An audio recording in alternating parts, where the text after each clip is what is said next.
আসসালামু আলাইকুম ওয়া রাহমাতুল্লাহি ওয়া বারাকাতুহু। তো আমি তো সব সময় বলি পরিশ্রম করুন, ফিউর খান, পরিশ্রম করুন, তাজা খান। আসলে আমরা এই কথাটা যদি সবাই মানে একটু কানে নেই বা গুরুত্ব দেই, তাহলে আমাদের প্রত্যেকের কম বেশ ছাদে, বাড়িতে, উঠানে, বিছনায়, বিভিন্ন জায়গাতে আমাদের কম বেশ জায়গা আছে।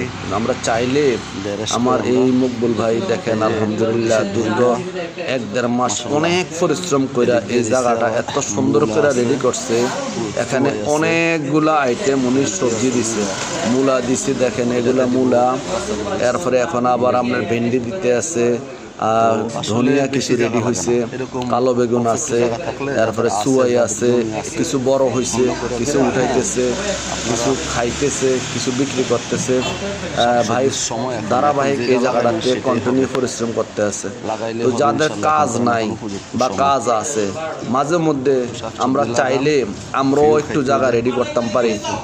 এটা একটা জাতীয় কাজ। আপনি আমি সবাই শুধু আলোচনা করি দাম বেশি, কিন্তু আসলে আমরা কেউ কাজ করতে রাজি না। আমাদেরকে কিন্তু কাজে মনোযোগ করতে হবে। এটা আমরা পেশা হিসেবে নেওয়ার দরকার নাই, বিনোদন হিসাবেও আমরা নিতে পারি, বা আমার বিশেষ প্রয়োজন বা এটা আমরা ফরজ হিসাবেও নিতে পারি যে আমাদের এটা করতেই হবে। কেউ না কেউ যদি না করে, তাহলে প্রত্যেককে আমরা এই শাকসবজিগুলো, এই ফসলগুলো আমরা বাজারে পাবো। তাহলে যারা করে তাদের জন্য দোয়া করবেন।